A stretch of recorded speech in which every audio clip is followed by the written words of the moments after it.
Hi guys, welcome back to Carburetor Tech. This is the third episode of this series. Basically, I'm going to do a part 2 to the Holley 1920 carburetor review.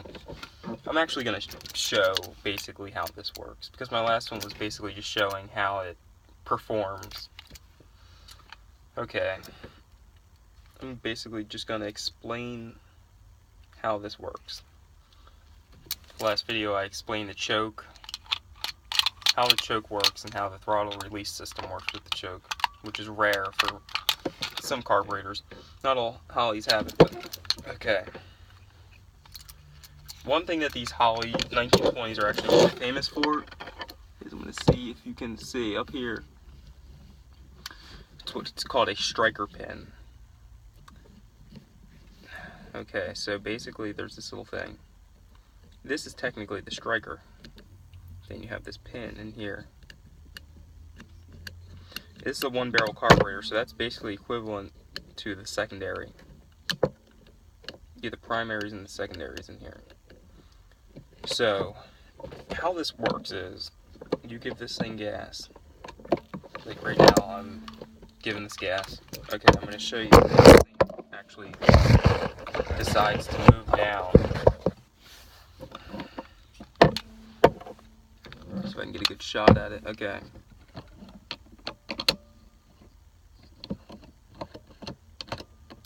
Oh wait, wrong linkage. Okay. Here's the throttle linkage. You can see how that opens up. And once that thing opens up like that, that opens up the secondaries. That's almost at wide, not wide open throttle, but that's when you, if you're at a red light and you go to give it a lot of gas. That's what kind of keeps it from flooding too. But you can see the response on that. Once that secondary lets up, that gives a lot of gas. You can gain horsepower from that too. The Carter one doesn't have this. If you have a 225 slant 6 with the Carter carburetor, it's not going to have this feature. It's rare. Okay. I'm going to also explain these vacuum ports down here. If you look at the bottom of the carburetor, you can see how close they actually are to the secondaries. You can see the primary and then the secondaries down here.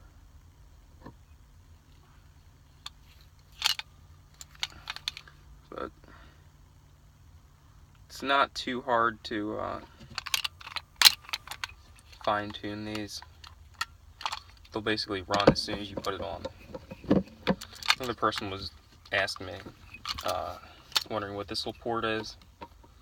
Some people think that's actually where the carburetor filter is. That's actually not. Basically what this is, this doesn't have a built-in carburetor filter like most of them. These aren't holes either. But Holley gave you the option, if you want to buy their kit, convert this to a carburetor filter, and then go on with your day. It's more efficient that way, but if it was like that from the factory, it would have been an extra $500, I would say, to convert it. But that's it. Another key feature of this, they use a dual filament. It's called a dual filament air cleaner gasket, which is right up here. Now this right here is crucial, because if you don't have this gasket on, you can actually get dirt and debris into your intake. Once you do that on these 225 slant 6s, you have to rebuild the whole motor. Doesn't sound pleasant, but you do have to do that. Okay, I'm going to set that down. Okay, so for the part 2 of this video, I'm basically going to explain this right here, the series Carburetor Tech. This here is the third video. I will continue this on for a while, and I will also be doing a carburetor ask. So basically you can ask me any question you want about carburetors, post it in the comments, and I'll answer any question you have about any carburetor, Holleys, Edelbrocks, Carters, anything. It can be any carburetor, I'll know about it, I'll look it, I'll research it, I'll answer your questions. Just ask me anything. As long as you comment on a carburetor tech video of mine, I will get back to it. I'll make a video of it, even if they're just one. I'll answer any of them. As I said, I know I had tons of these. It's a Holley 1921 barrel. I mean, I'm doing reviews on throttle bodies. Basically, I'll answer any questions that you guys have about any carburetor related, even fuel injection. It's not just restricted to carburetors. I'll review anything. I'm also doing a thing where people can actually, it's called the 123 Time Mathis Carburetor Association. If you want something reviewed, you can actually send it in with only a $10 payment fee, and I'll review it. Say you have a Holley 750 double pumper, you want me to review it. You can send that in, pay for shipping, which I can reimburse you. Pay me the $10 also, and I'll do a review on it. Say Holley 650, Holley 750 double pumper. You want me to do a review on it? I'll go ahead and do that. If the shipping's over $10, I won't be able to, though. I won't be able to reimburse the shipping if it's over $10.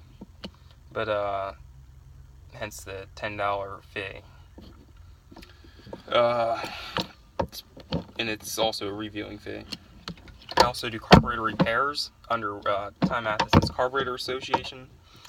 I will be doing a segment where I'll make another video where I'll explain how I'm actually going to repair your carburetors. You can send them to me, and I charge usually hourly with carburetors. I have really good rates, and then I'll, if you're interested, I'll basically just tell you my rates. They're basically really competitive. It's hard to beat them for the job that's being done. As you can see right here, I have a full rebuild kit for a Holley 1920. So I have a float right here just sitting down. I mean, you can see I have parts everywhere in here. Piece to a throttle body unit right here. But there's that.